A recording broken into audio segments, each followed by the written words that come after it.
is a recommended build for Badang. First of all, can you please click the subscribe button so that you will be updated with the new videos that will be uploaded. Just one click will help me a lot.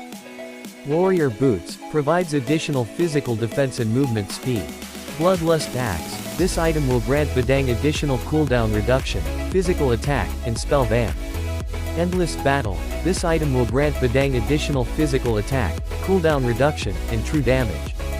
Blade of Despair. This item will grant Badang additional physical attack and critical chance. Brute Force Breastplate provides additional physical defense, HP, and movement speed.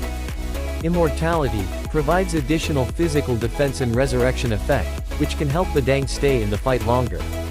This build will give Badang the necessary stats to deal damage to multiple enemies while being able to survive in the front line. However, it is important to note that builds can vary depending on the game situation and the enemy team composition.